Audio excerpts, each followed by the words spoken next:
Actor அபினவ்னு ஒருத்தர் இருக்காரு. அவர் துளுவதோ இளமையில வந்து ரொம்ப ஃபேமஸானவர். இப்போ ரீசெண்டாக அவருக்கு வந்து லிவர் சிரியாசன்னு சொல்லிட்டு ஒரு நோய் வந்திருக்கு. அது லிவர் கெட்டு போச்சுன்னாங்கிறது அதுக்கப்புறம் உயிர் வாட்டுறது ரொம்ப கஷ்டம். எல்லா உறுப்புகளையும் மாற்று அறுவை சிகிச்சையில் மாற்றி வைக்க முடியுது, வெற்றி அடைஞ்சிருக்கு. லிவர் மாத்திரம் இன்னைக்கு வரல வெற்றி அடையல. வைக்கிறாங்க, ட்ரை பண்ணுறாங்க, சக்ஸஸ் ஆகுது. குழப்பமான ஒரு உறுப்பு அது. அதனுடைய வேலை வேற உறுப்பு செய்ய முடியாது. அந்த மாதிரி இது அது கெட்டுச்சுன்னாக்கா கொஞ்சம் குறிப்பாக நம்ம இந்தியாவில் இது ரொம்ப அதிகம். மேற்கத்திய நாடுகள்லாம் அது குறைச்சோம். அவங்களுக்கு வேற காரணத்தினால நான் வைத்தியம் பண்ணுங்கிற அவசியமே கிடையாது. எங்களுடைய ஆங்கில மருத்துவத்தில் எங்ககிட்ட அது சரியான மருத்துவம். இந்த சிரியாசிஸ் நோய் வந்து பார்த்தீங்கன்னா சரியான உணவு முறை இல்லாதனால வருதுன்னு சொன்னீங்க இல்லையா? எந்தெந்த உணவுலாம் எடுத்துக்காதனால அப்படி ஆகுது சார்? புரத சத்து உள்ள உணவு, அதாவது வெஜிடேரியன்ஸ். இந்த நோய் வர்றதுக்கு சிம்டம்ஸ் எப்படி சார் கண்டுபிடிக்க முடியும்? நம்மளுக்கு இந்த நோய் தான் இருக்குன்றதை கண்டுபிடிக்கிறதுக்கு ஏதாவது சிம்டம்ஸ் இருக்கு? லிவர் டிரான்ஸ்பிளான்ட் பண்ணுறதுல சக்ஸஸ் ரேட் ரொம்ப குறைச்சி. இந்தியான்னு இல்லை, ஆசியாவிலேயும் இது அதிகம். Okay sir. ஆசியாவிலேயும் இது அதிகம். அதுக்கு காரணம் ரிஃப்ளெக்ட் நியர் வணக்கம். இன்று நம்மளோட யார் இணைந்திருக்காங்க பார்த்தீங்கன்னா டாக்டர் காந்தாராஜ் அவர்கள் தான் இணைந்திருக்காரு. வணக்கம் சார். சார், ஆக்டர் அபினவ்னு ஒருத்தர் இருக்காரு. அவர் துளுவதோ இளமையில வந்து ரொம்ப ஃபேமஸானவர். இப்போ ரீசெண்டாக வந்து பார்த்தீங்கன்னா எந்த பட வாய்ப்பும் இல்லாமல் ரொம்பவே கஷ்டப்பட்டு இருக்காரு, ஏழ்மையாக இருக்காரு. சாப்பாடு கூட வந்து பார்த்தீங்கன்னா அம்மா உணவகத்தில் தான் சாப்பிட்றதா வந்து அவர் இன்டர்வியூ கொடுத்துருந்தாரு. இப்போ ரீசெண்டாக அவருக்கு வந்து லிவர் சிரியாசன்னு சொல்லிட்டு ஒரு நோய் வந்திருக்கு. அதனால ரொம்ப அவதிப்பட்டு இருக்காரு. அது சிகிச்சை கூட காசு இல்லாமல் ரொம்ப கஷ்டப்பட்டு இருக்காரு. அது லிவர் சிரியாஸ்னா என்ன சார்? அது ஈரலுங்கிறது முக்கியமான உறுப்பு. ஓகே. நம்முடைய உணவை பூராத்தையும் ஜீரணம் பண்ணி அதை ரத்தத்தில் சக்தியாக மாற்றி ரத்தத்தில் கொடுக்கறது அதுதான். ஓகே. ஈரலோட வேலைப்பாடு அதான். அதுதான் அதனுடைய வேலை தான். அது லிவர் கெட்டு போச்சுன்னாங்கிறது அதுக்கப்புறம் உயிர் வாட்டுறது ரொம்ப கஷ்டம். ஓகே. நீங்கள் லிவர் டிரான்ஸ்பிளான்ட் புது லிவர் இது ஈரலை வந்து தானமாக வாங்கி கிட்னி வைக்கிற மாதிரிலாம் வைக்கிறதெல்லாம் இருக்குது இன்றைக்கி. ஆனால் எல்லா உறுப்புகளையும் மாற்று அறுவை சிகிச்சையில் மாற்றி வைக்க முடியுது, வெற்றி அடைஞ்சிருக்குது. லிவர் மாத்திரம் இன்னைக்கு வரல வெற்றி அடையல. வைக்கிறாங்க, ட்ரை பண்ணுறாங்க, சக்ஸஸ் ஆகுது. அந்த அளவுக்கு அது ஒரு குழப்பமான ஒரு உறுப்பு அது. அந்த அதனுடைய வேலை வேற உறுப்பு செய்ய முடியாது. அது மாதிரி இது அது கெட்டுச்சுன்னாக்கா கொஞ்சம் கஷ்டம்தான். உயிர் வாட்டுறது அவ்வளோ சுலபம் இல்லை. அதனால் சிரோசிஸ்ங்கிறது வந்து லிவர் வந்து சுத்தமாக கெட்டு போச்சுன்னு அர்த்தம். அது பல்வேறு காரணங்களால் வரும். நீங்கள் யாரோ ஒரு நடிகர் பற்றி சொல்கிறீங்க, அதான் நடிகர்னு தள்ளிடுங்க. ஏன்னா நடிகர்னு வச்சாக்கா உடனே அவருடைய உடல்நிலையை பார்த்து அதை கேவலமாக பேச்சு சொந்தக்காரனுக்கெல்லாம் நான் காசு கொடுத்தேன்னு இருக்கிறவங்களாம் பேச ஆரம்பிச்சிருவானுங்க. அந்த நடிகர் கூட்டமே வந்து பேச ஆரம்பிப்பானுங்க. இந்த வம்பே வேண்டாம். நான் அந்த நோயை பற்றி சொல்கிறேன். அந்த நோயை பற்றி சொல்லும்போது அந்த நோய் வந்து சரியான உணவு இல்லாதவர்களுக்கு அது வரும். ஓகே. சரியான உணவு இல்லாதவர்களுக்கு வரும்னாக்கா அந்த சரியான உணவு பட்டினி கிடக்கிறவங்கன்னு நான் சொல்லுவேன். சாப்பிடாதவங்களாம் இல்லை. அந்த உணவில் வந்து ஈரலுக்கு தேவையான புரோட்டீன் எல்லாம் இருக்கக்கூடிய உணவுகளையே சாப்பிடாம சில உணவு கட்டுப்பாடுகளை வச்சுக்கிட்டு சாப்பிட்றவங்களுக்கு ரொம்ப சாதாரணமாக வரும். குறிப்பாக நம்ம இந்தியாவில் இது ரொம்ப அதிகம். மேற்கத்திய நாடுகள்லாம் அது குறைச்சல். அவங்களுக்கு வேற காரணத்தினால வருது. அங்கே அவங்க வந்து மதுபானத்தை வந்து அவங்க சொல்லமா அவங்களுடைய சாப்பாட்டிலே வந்து மது வகைகள் இருக்கும். சொல்லணும்னாக்கா ஒயின், திராட்சை ரசத்தில் செய்யக்கூடிய ஒயின் வந்து அவங்க சாப்பாட்டில் ஒரு அங்கம். நம்ம தேங்காய் எண்ணெய், இது நல்லெண்ணெய், கடலை எண்ணெய் உபயோகப்படுத்துகிற மாதிரி அவங்க சாப்பாட்டில் கொஞ்சம் ஒயின் ஊற்றி கொடுப்பாங்க. அது விமானத்தில் போகிறவங்களுக்கெல்லாம் அது தெரியும். அது அவங்க கொடுக்குற உணவில் வந்து ஒயின் ஊற்றி கொடுப்பாங்க.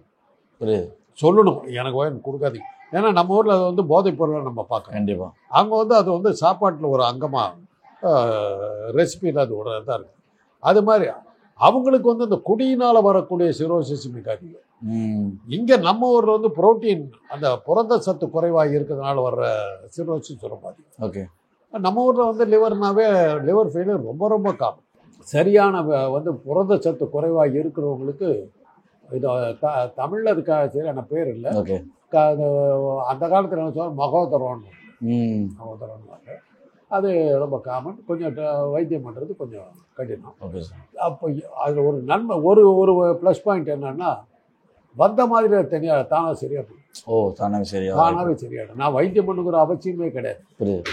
எங்களுடைய ஆங்கில மருத்துவத்தில் எங்ககிட்ட அது சரியான மருந்து கிடையாது. ஆனால் இவங்க எல்லாம் இந்த மாதிரி நோய்களுக்கெல்லாம் இப்போ ட்ரிப்ளிகேனில் திருவல்லிக்கேணியில் அந்த முஸ்லீம்கள் சில வச்சிருப்பாங்க மருந்து கொடுக்குறாங்க, சித்தா மாதிரி கொடுத்தா க்ளீனாக கண்ட்ரோல் ஆகிடும். புரியுது. அது இன்றைக்கி நடக்குதா என்னன்னு தெரியாது. ஸ்டார்ட் ஆகிஸ் பக்கத்தில் ஸ்டார்ட் ஆகிஸ்லாம் இருக்குதான்னு தெரியும். அதுக்கு பக்கத்தில் அவங்க கொடுப்பாங்க. Okay sir. ஒரு 2 டோஸ் கொடுப்பாங்க. 2வது 3வது டோஸுக்கு கிளியர் ஆகிடும். கிளியர் ஆகிடும், எல்லாமே நார்மல் ஆகிடும். ஓகே. அது ஏதோ அந்த அவங்களுக்கு தெரியும். அதே மாதிரி சித்த வைத்தியர்களும் பண்ணுவாங்க. எங்ககிட்ட வரும்போது நாங்களே சொல்லிவிடுவோம், அங்கே போயிடுங்க, அங்கே போயிடுங்க சொல்கிறீங்க. இந்த சிரியாசிஸ் நோய் வந்து பார்த்தீங்கன்னா சரியான உணவு முறை இல்லாதனால வருதுன்னு சொன்னீங்க இல்லையா? எந்தெந்த உணவுலாம் எடுத்துக்காதனால அப்படி ஆகுது சார்? புரத சத்து உள்ள உணவு, அதாவது வெஜிடேரியன்ஸ் வெஜிடேரியனில் ஸ்ட்ரிக்ட் வெஜிடேரியன் இருக்காங்க. ஓகே. அவங்க முட்டை கூட சாப்பிட மாட்டாங்க. இவருமே ஆக்சுவலாக அது மாதிரியான தீவிரமான இதெல்லாம் இருக்கவங்க. இல்லாத ஏழ்மையில் இருக்கவங்களுக்கு தினம் வந்து அதனால தான் நீங்கள் பார்த்தீங்கன்னா நம்ம ஊரில் அடித்தட்டு மக்களுடைய சாப்பாடே பார்த்தீங்கன்னா கருவாட்டு குழம்பு. Karuvadu is one of the best form of protein. ஆனால் அது அந்த பிரச்சனையே கிடையாது அவங்களுக்கு. அதனால தான் அவங்க கருவாடு சாப்பிட்றதுக்கு காரணம், கருவாட்டு குழம்பு ஒன்று வச்சுட்டாங்கன்னா 4 நாளைக்கு அதை சாப்பிடுவாங்க. அதனால தான் அவங்க புரத சத்தை அவங்க தயார்படுத்திக்கிறாங்க, அந்த உணவு பழக்கம் வளர்க்குறது. அதனால் இந்த ஒரு இதில் என்னன்னா நம்ம இந்திய நாட்டை வந்து சைவ சாப்பாடு சாப்பிட்றவங்கன்னு ஒரு பொய்யான ஒரு தகவல் சொல்லி ஏமாற்றிக்கிட்டு இருந்தாங்க. அப்போ வந்து 2 பத்திரிகைகள், இலஸ்ட்ரேட்டிவ் வீக்லி ஒன்று, அப்புறம் இன்னொரு பத்திரிகை, 2 பேரும் ஆல் ஓவர் இந்தியா முழுக்க சர்வே பண்ணாங்க. ஓகே. சைவர்கள் எத்தனை பேர், அசைவர்கள் எத்தனை பேர். அந்த ஹெட்லைன்ஸ் போடுறான், ஷாக்கிங் ரிப்போர்ட் அப்படின்னு. என்ன? இந்தியா இஸ் 90% நான் வெஜிடேரியன். அப்போ தெரியாமலே நிறைய பேர், only 10% R vegetarians.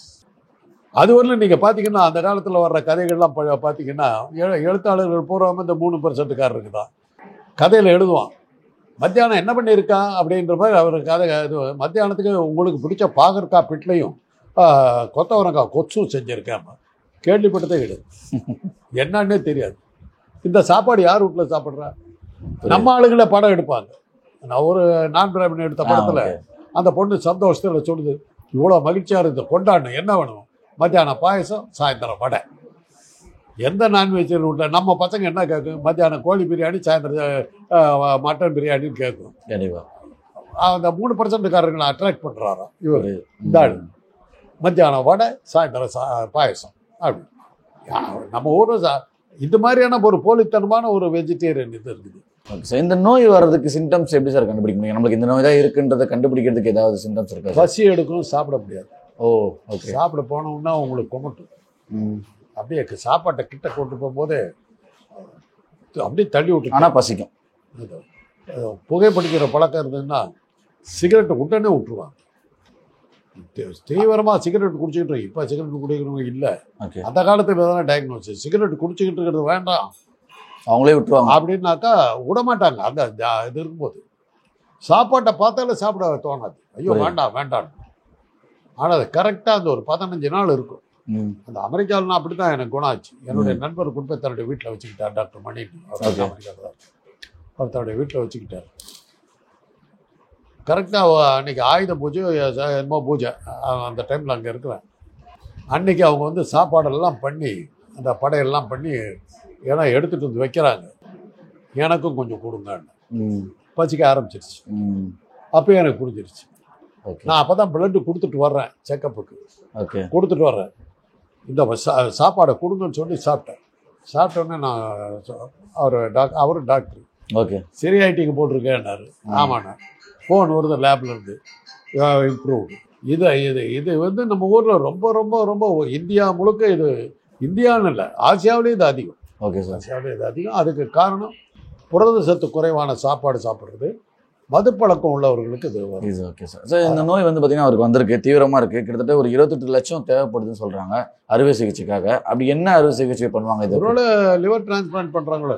Okay, already 15 ஆயிடுச்சா, இப்போ 28 லட்சம் வேணும்னு சொல்லிட்டு எல்லார்ட்டையும் மக்கள்கிட்டலாம் கேட்டிருக்காங்க. லட்சமாக கேட்குறாங்கன்னாவே லிவர் டிரான்ஸ்பிளான்ட் பண்ணுறாங்க. லிவர் டிரான்ஸ்பிளான்ட் பண்ணுறதுல சக்ஸஸ் ரேட் ரொம்ப குறைக்கும். சக்ஸஸ் ரேட் ரொம்ப குறையும். ஓகே, அதெல்லாம் அதை கேட்கணும். இதை சொன்னதுக்காக உடனே அதை அவர் பழைக்க மாட்டாரா? உன் குடும்பத்தை சேர்ந்தவனெல்லாம் நான் காப்பாற்றுறேன், என் பிள்ளையை பற்றி இப்படி பேசினா எல்லாம் பேசுவானுங்க, அது மாதிரி அதை பேசிட்டு போகிறாங்க. அதுக்காக நடிகர்னு சொல்லாதீங்க. யாராக இருந்தாலும் இது வந்து பொதுவாக சொல்லக்கூடிய இது வந்து நிறைய தண்ணி குடிக்கிறதுனாலையும் தண்ணி குடிக்காமல் இருக்கிறதுனாலையும் இதுக்கு வரும் காரணம் சொல்கிறாங்க. அப்படி உண்மையா சார்?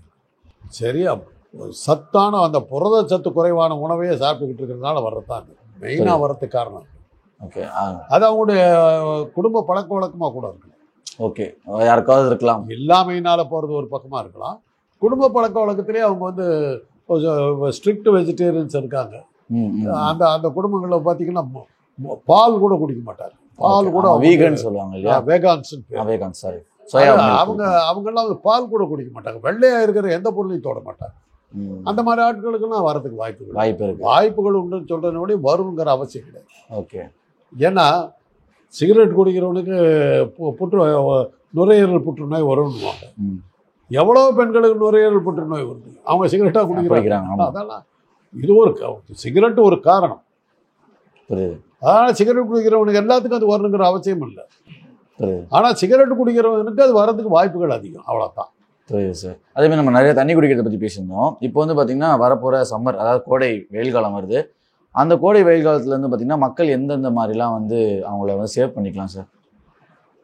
நம்ம ஊரை பொறுத்தவரை தண்ணி குடிச்சாலே போதும். வேர்த்து வடிச்சுக்கிட்டே இருக்கும். அப்போ நீங்கள் அதுக்கு தகுந்த மாதிரி நீங்கள் நிறையா தண்ணி குடிச்சிங்கன்னா போதும்.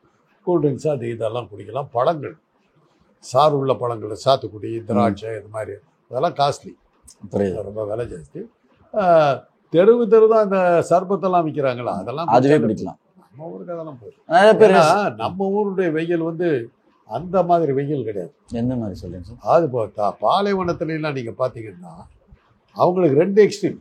ஓகே, பகல் பூரா 120 டிகிரி வெயில், அப்படியே தண்ணி நெருவு அப்படியே வெந்நீராக மாறிடும், கொதிக்கும். சூரியன் இறங்கின உடனே மைனஸ் குளிரும், மைனஸ் ஐஸா. ஓகே, காலையில் வெந்நீராக கோவிச்சுக்கிட்டது சாயந்தரம் பனிக்கட்டியாக மாறிடும். அது மாதிரி வெதர் ஒரே நாளில், காலையில் இப்படி ராத்திரி எப்படி. அவங்க வந்து தலையிலிருந்து கால் ஒன்று அந்த நீளம் அங்கேயே போட்டுக்கிறாங்க. அது அந்த அந்த வெதரில் அது 2 வகையான வேலை இது பண்ணுது. ஒன்று அதை தாங்க முடியுமாங்கிறது ஒரு கேள்வி. தாங்கிக்கிறாங்க அவங்க. ஒரு லாபம் என்னன்னா எந்த கிருமி அங்கே உயிரோடு இருக்கிறது. குளிரில் செத்து போயிடுற கிருமிகள் செத்து போயிடுது. ஆமாம், வெயிலில் பாதி கிருமி செத்து போயிடுது. அதனால தான் அந்த ஊரில் என்னுடைய அண்ணமங்கள்லாம் அந்த பாலைவனத்தில் அந்த சவுதி போன்ற ஊர்கள்ல எல்லாம் வேலை பார்த்தாங்க, டாக்டராக இருந்தாங்க. ஓகே, அவன் சொல்லுவான் 100 வயசு 110 வயசு 115 வயசெல்லாம் அங்கே சர்வசாதாரணம் வந்துட்டு போவாங்க. ஏஜ் கேட்டால் 120 115 அங்கே வந்து வயசே கிடையாது. காரணம் இந்த மாதிரி